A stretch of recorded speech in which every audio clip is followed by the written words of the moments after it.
Assalamualaikum warahmatullahi wabarakatuh. Apa kabar kalian semua? Semoga kita selalu diberikan kesehatan oleh Allah Subhanahu wa taala. Amin ya rabbal alamin. Mari kita simak kisah selanjutnya yang tertunda sebelumnya.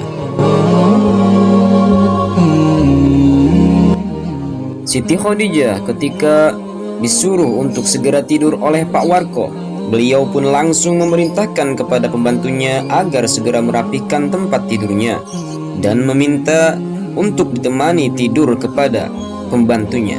Tak lama kemudian tempat tidur pun sudah rapi dan ditemani oleh pembantunya. Ketika dilihat oleh pembantunya, Siti Khadijah pun sudah terpejam dan tertidur pulas. Diceritakan di dalam tidurnya Siti Khadijah bermimpi kedatangan orang yang paling dia cintai. Beliau pun merasakan sangat bahagia sekali, seakan-akan mimpinya itu benar-benar nyata, sehingga gerak-gerik di dalam mimpi sampai terbawa di alam nyata. Dan ketika bangun, Siti Khadijah pun seperti orang yang sangat tergila-gila kepada orang yang dia cintai, lalu membangunkan para pembantunya yang sedang menemani tidurnya. Semua pembantu tersebut pun semuanya terkejut dan berkata, "Ada apa wahai Tuan Khadijah? Bukankah ini masih larut malam?" Siti Khadijah pun mengatakan, "Sudah, jangan banyak tanya. Sekarang cepat kalian rapi-rapi dan nanti antar aku pergi ke rumah Pak Warko." Singkat cerita, Siti Khadijah pun subuh-subuh berangkat ke rumah Pak Warko, diantar oleh para pembantu-pembantunya. Ketika sampai di rumah Pak Warko pun kaget, apalagi beliau baru saja bangun dari tidurnya. Lalu Pak Warko pun berkata, "Ternyata engkau wahai Khadijah, dengan siapa kau kemari? Dan ada perlu apa? Pagi-pagi begini, tumben-tumbenan sekali." Siti Khadijah pun mengatakan, "Aku baru saja mendapatkan kebahagiaan di dalam mimpiku." Pak Warko pun berkata, "Ya sudah, sekarang duduk terlebih dahulu. Coba ceritakan kamu bermimpi apa?" Lalu Siti Khadijah pun menceritakan semua yang dialami di dalam mimpinya. "Di dalam mimpiku, aku melihat ada satu pemuda yang sangat tampan dan posisiku sedang berada di dekat jendela sebelah timur. Lalu pemuda itu datangnya dari rumah paman Abu Thalib sambil menaiki kuda dan terlihat sangat gagah ditambah bercahaya, terus menuju ke rumahku dan masuk ke rumahku sehingga berhadapan denganku. Ketika aku sudah berhadapan dengannya, jantung hatiku begitu berdebar-debar." Lalu Siti Khadijah pun tak ingin meneruskan ceritanya, akan tetapi Pak Warko pun meminta untuk melanjutkan. "Teruskan saja wahai Khadijah, tidak perlu malu. Paman ingin mendengarkan ceritamu sampai akhir." "Baiklah paman." Setelah aku berhadapan dengannya, lalu aku berpelukan dengan begitu mesra, bahkan seperti nyata. Namun ketika aku terbangun, yang aku peluk ternyata bantal gulingku. Hatiku menjadi sedih campur bahagia. Lalu Siti Khadijah pun menangis sedih di hadapan Pak Warko. Terus Pak Warko pun mengatakan, "Wahai anakku yang manis, sudah jangan menangis. Kamu jangan takut karena tak berjodoh dengannya. Kamu harus percaya apa yang sudah dituliskan di dalam kitab tersebut yang kemarin sudah paman jelaskan, dan paman tak berbohong tentang itu semua. Sekarang lebih baik kamu kembali pulang.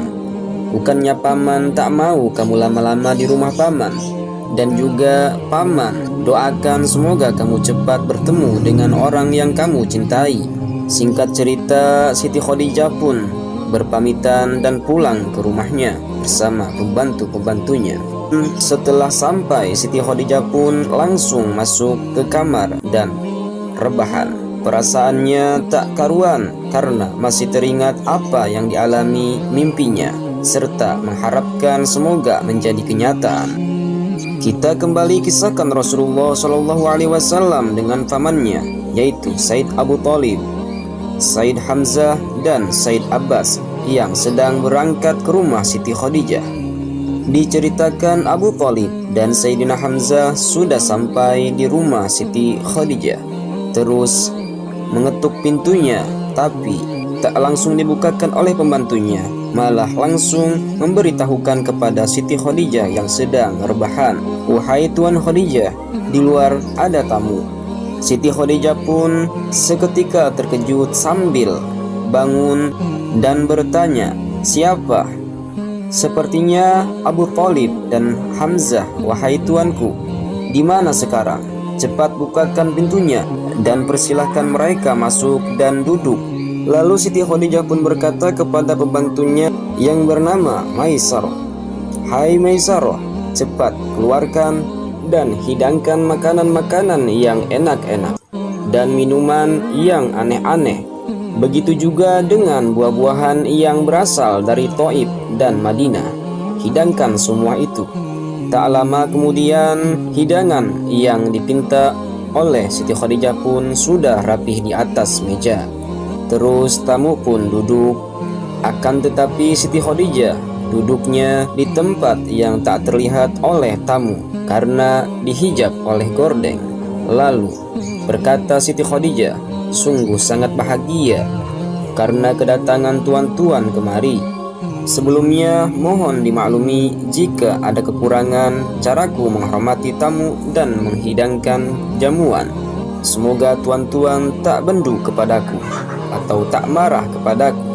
Abu Thalib pun berkata, "Wahai Khadijah, sebelumnya aku berterima kasih karena sudah dipersilahkan masuk dan dihormati dengan begitu sempurna. Tujuanku kemari tak lain karena terdorong dengan rasa kewajiban." "Rasa kewajiban bagaimana, wahai paman?" kata Siti Khadijah.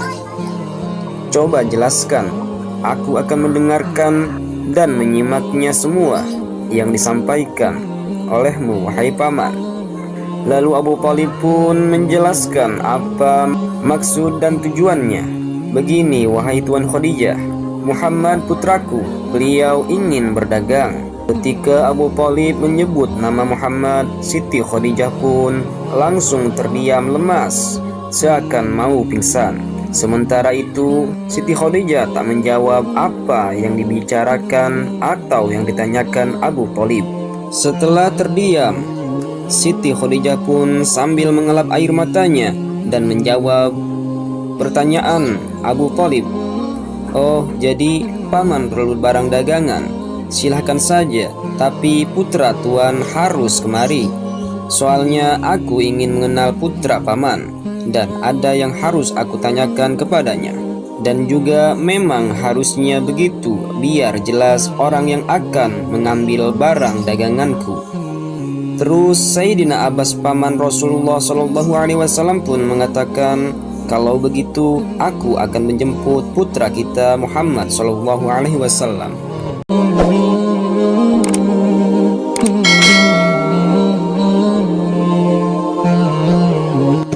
Sekian dulu kisah kali ini. Insya Allah kita akan lanjutkan di video selanjutnya. Allahu a'lam bishawab. Assalamualaikum warahmatullahi wabarakatuh.